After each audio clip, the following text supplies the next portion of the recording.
राम राम दोस्तों, मैं आज आपके सामने फिर एक सच्ची घटना पर आधारित कहानी लेकर आया हूँ। गांव की वो सच्ची सुबह, मेरी जुबानी। सुबह सुबह खेत में पहुंचा तो सबसे पहले चारों ओर चक्कर लगाया।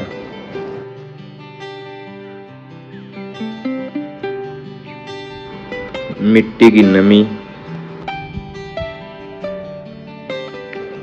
पांव के नीचे की ठंडक और हवाओं में हल्की सी सौंधी खुशबू, सब कुछ वैसा ही था जैसा हर रोज होता है। फिर भी हर दिन कुछ नया होता है।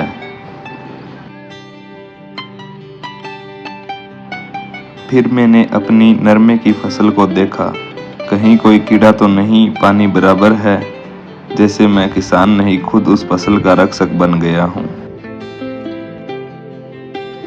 काम की रूपरेखा बनाई और कौन सा हिस्सा साफ करना है और कहाँ पे हमें दवा डालनी है।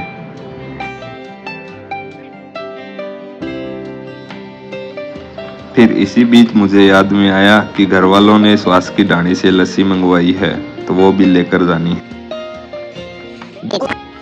तो मैं सीधे पैदल ही चल पड़ा, खेतों से रास्ता पकड़कर उस ढाणी की ओर। कच्चे रास्ते, बबूल के पेड़ और हल्की सी धूप की थपकियां।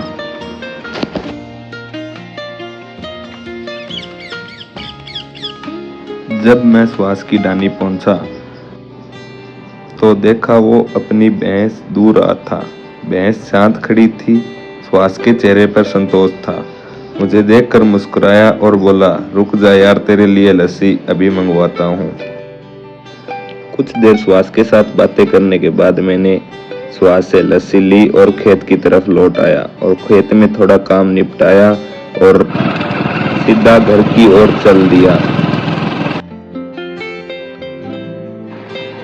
वहीं रास्ते में नाना जी पैदल चल रहे थे धूप में, तो उन्हें बाइक पर बिठाया और सीधा घर ले आया। रास्ते में मुझे शेर सिंह ने और उनके द्वारा रामरमी करी। घर पहुंचने के बाद भाभी जी को स्कूल छोड़ना था। मैंने बाइक उठाई और भाभी जी को स्कूल में छोड़ा। फिर मैं दोस्तों से गप्पे लड़ाने बस स्टैंड पर आया। बस स्टैंड पर देखा तो सीन कुछ और ही था।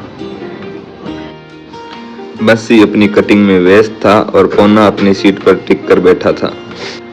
रोज की तरह हरियाणा पुलिस की गाड़ी भी बस स्टैंड पर थी और दोनों बसें भी एक समय पर एक साथ आ गई, जिससे सवारियों के चेहरे पर खुशी थी। बस स्टैंड पर थोड़ी देर दोस्तों से गप्पे लड़ाने के बाद घर आकर नहाया और खाना खाकर फिर मैं खेत में चला गया। खेत में आने के बाद कैसी रही मेरी दोपहर